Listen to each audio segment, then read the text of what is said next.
kebesaran-Mu,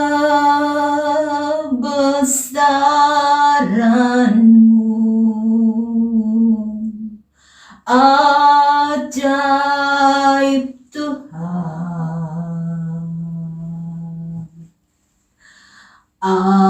ajaib Tuhan. Kami memuji kebesaran-Mu,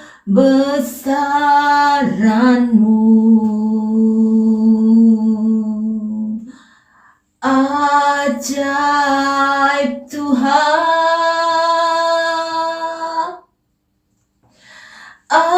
ajaib Tuhan.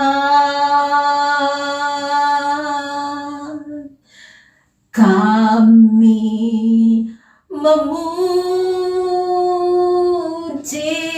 kebesaran-Mu, ajaib Tuhan,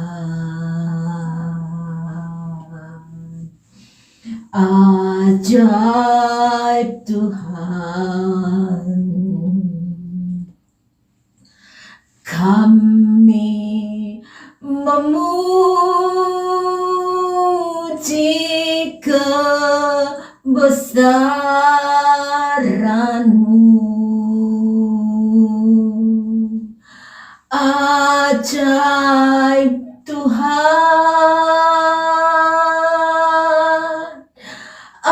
ajaib Tuhan. Kami memuji-Mu Tuhan, kami memuji kebesaran-Mu, ajaib Tuhan, ajaib Tuhan. Kami memuji-Mu, kami memuji kebesaran-Mu, ajaib Tuhan, ajaib Tuhan. Kami memuji, kami memuji kebesaran-Mu. Ini kami Tuhan, ajaib Tuhan, ajaib Tuhan, ajaib Tuhan. Kami memuji kebesaran-Mu, ajaib Tuhan, ajaib Tuhan, ajaib Tuhan,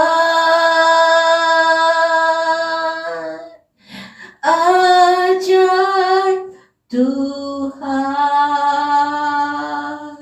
Kami memuji kebesaran-Mu Bapa, kami memuji Engkau, kami meninggikan Engkau Bapa, karena Engkau layak menerima puji-pujian, segala hormat pujian hanya bagi nama-Mu Bapa. Terima kasih Bapa, terima kasih Tuhan. Ini keberadaan kami, oh Tuhan, segala keterbatasan kami Bapa, kami serahkan ke dalam tangan kuat kuasa-Mu. Lingkupi kami dengan kasih-Mu, lingkupi kami dengan kuat kuasa Roh Kudus-Mu Bapa, dan beri kami kemampuan-Mu Tuhan, untuk kami boleh mengerti akan firman-Mu, dan kami, oh Tuhan, boleh melakukan apa saja menjadi kehendak-Mu dalam kehidupan kami, supaya kami jangan berdosa kepadamu. Terima kasih Bapa. Ini doa dan permohonan kami yang kami imani dan kami peralaskan hanya di dalam nama Tuhan Yesus Kristus yang menjadi Tuhan dan Juru Selamat kami. Kami sudah berdoa dan mengucap syukur.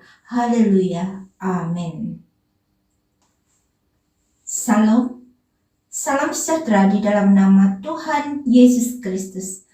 Bapak Ibu Saudara sekalian, mari kita membaca, merenungkan firman Tuhan yang saya beri tema Roh Kudus. Siapakah Roh Kudus? Di dalam kitab Kejadian pasal yang pertama, Roh Kudus adalah pencipta. Roh Kudus ada pada mulanya bersama-sama dengan Allah. Kalau kita membaca di dalam Kejadian 1 ayat 1 dan 2, pada mulanya Allah menciptakan langit dan bumi. Bumi belum berbentuk dan kosong. Gelap gulita menutupi samudera raya, dan Roh Allah melayang-layang di atas permukaan air. Jadi Roh Kudus sudah ada sebelum segala sesuatunya dibentuk.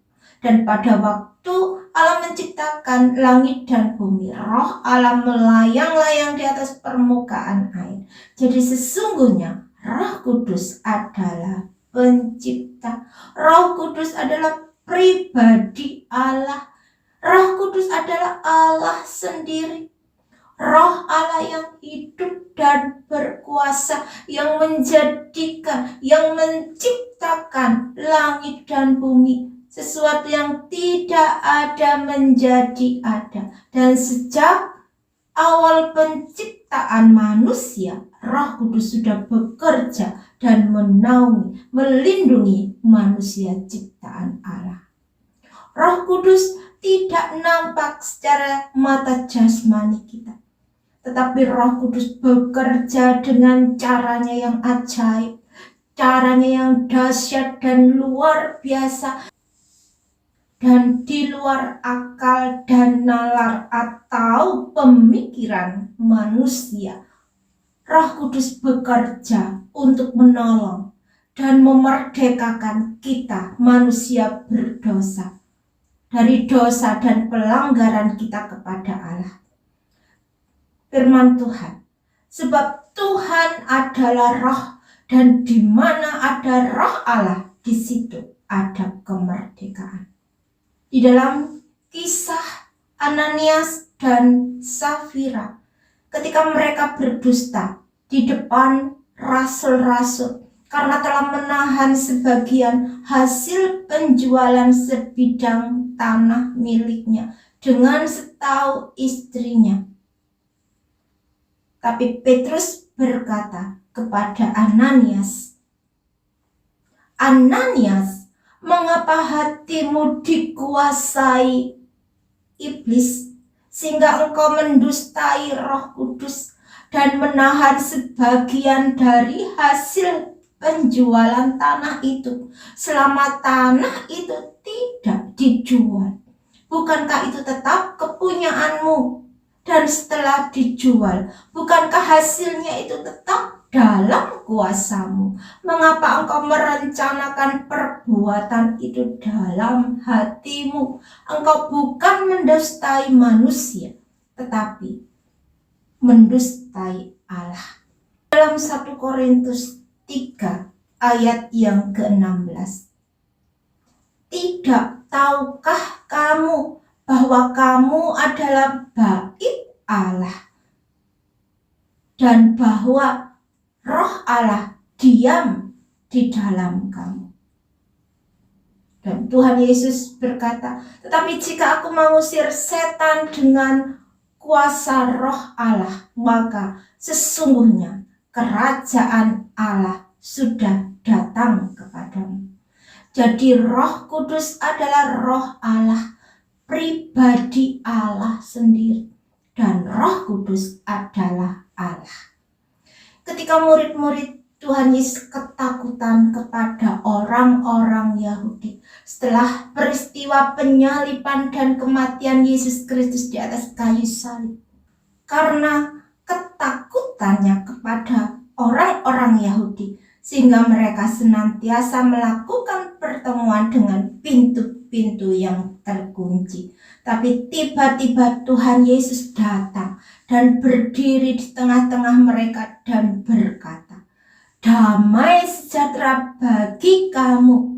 Dan setelah Tuhan Yesus menunjukkan tangannya dan lambungnya kepada mereka, murid-murid itu semua sangat bersukacita ketika mereka melihat Tuhan. Maka kata Yesus sekali lagi, "Damai sejahtera bagi kamu, sama seperti Bapa mengutus aku, demikian juga sekarang aku mengutus kamu." Dan sesudah mengatakan demikian, Tuhan berkata, "Terimalah Roh Kudus. Jikalau kamu mengampuni dosa orang, dosanya diampuni. Dan jikalau kamu menyatakan dosa orang tetap ada, dosanya tetap ada." Tuhan Yesus tahu keadaan murid-muridnya yang berada dalam kondisi ketakutan, tertekan pada saat itu. Itulah sebabnya Tuhan Yesus mendatangi murid-muridnya dan memberikan damai sejahtera kepada mereka semua. Damai sejahtera yang Allah berikan tidak didapatkan dari dunia ini, karena damai sejahtera dari dunia ini sifatnya sementara, terbatas dan mudah berlalu, karena tergantung pada situasi dan kondisi kita manusia berdosa. Tetapi damai sejahtera yang Allah berikan kepada murid-muridnya dan juga kepada saudara dan saya adalah sangat besar. Damai sejahtera yang Allah berikan adalah sukacita yang luar biasa, yang tidak tergantung dengan situasi dan kondisi kita. Mungkin kita dalam tekanan, dalam penderitaan, atau kesusahan lainnya yang kita alami di dalam dunia ini. Tetapi damai sejahtera Allah memberikan kepada sukacita yang melampaui segala akal. Dan Tuhan Yesus mengembusi murid-muridnya, "Terimalah Roh Kudus." Karena Tuhan Yesus sudah menyelesaikan pekerjaannya di dunia ini dengan kematiannya di atas kayu salib. Dan saatnya Tuhan Yesus kembali ke Bapa di sorga, meninggalkan murid-muridnya, meninggalkan saudara dan saya, manusia yang sangat dikasihinya. Dan di sorga, Tuhan Yesus menjadi imam besar yang agung bagi kita. Tuhan Yesus bekerja menjadi pembela kita di sorga terhadap dakwaan iblis yang mendakwa kita siang dan malam di hadapan Allah. Dan Tuhan Yesus senantiasa bekerja, berdoa syafaat bagi kita di dalam kerajaan sorga. Amin. Puji Tuhan. Kita ada yang melindungi, kita ada yang memelihara, menyertai, mendoakan kita, yang membela.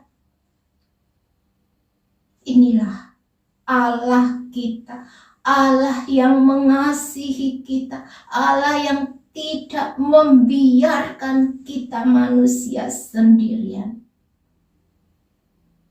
Orang tua kita bisa meninggalkan kita, suami atau istri kita bisa meninggalkan kita, anak-anak kita bisa meninggalkan kita, sahabat, teman-teman kita semuanya bisa meninggalkan kita.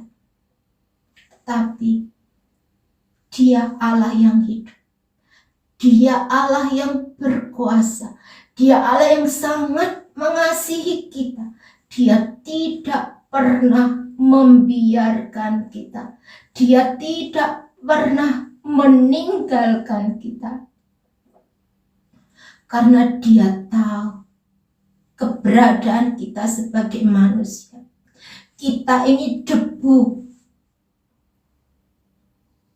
Kita manusia lemah, tidak berdaya melawan dosa, melawan iblis.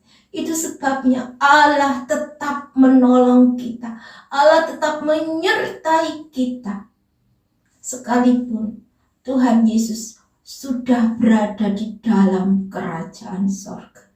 Itu sebabnya janji Allah kepada kita manusia bahwa Tuhan memberikan pengganti ketika Tuhan Yesus telah naik ke sorga. Dia mengirimkan Roh Kudus kepada kita manusia berdosa. Roh Kudus yang diutus Allah menggantikan pekerjaan Tuhan Yesus di dunia ini. Roh Kudus adalah roh penghibur yang memberikan kepada kita kekuatan, yang memberikan kepada kita kemampuan untuk kita dapat melakukan kehendak Allah Bapa di sorga.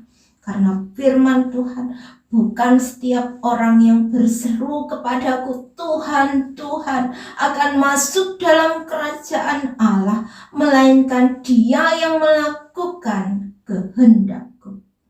Jadi tanpa kekuatan yang dari Roh Kudus, kita tidak akan mampu melakukan kehendak Allah.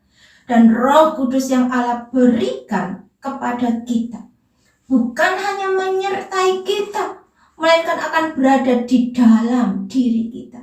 Kekuatan yang bukan saja berasal dari luar, seperti yang Tuhan Yesus berikan ketika Tuhan Yesus berada di dalam dunia ini, melainkan dari dalam diri kita sendiri.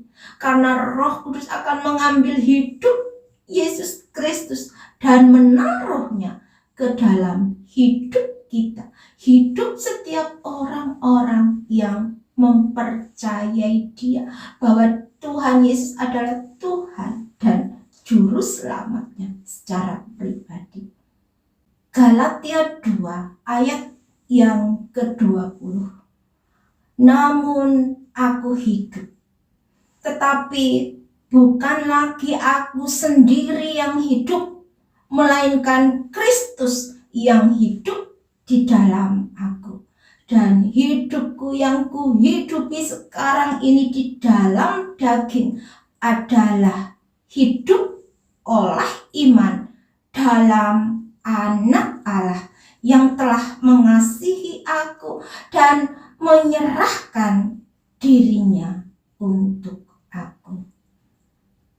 Adapun hidupku ini bukannya aku lagi, melainkan Kristus yang hidup di dalamku. Adapun hidupku ini bukannya aku lagi, melainkan Kristus yang hidup dalam aku. Tetapi hidup yang sekarang aku hidup di dalam tubuh ini, aku hidup di dalam iman kepada Anak Allah yang mengasihi aku dan yang menyerahkan dirinya untuk aku. Tetapi hidup yang sekarang aku hidup di dalam tubuh ini.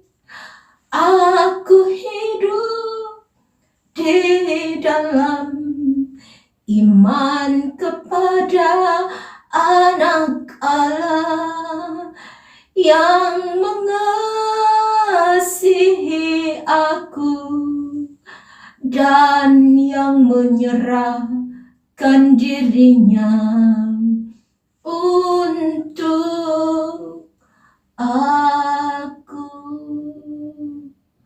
Terima kasih Tuhan, terima kasih. Kiranya segala pujian, segala hormat, kemuliaan hanya bagi nama-Mu.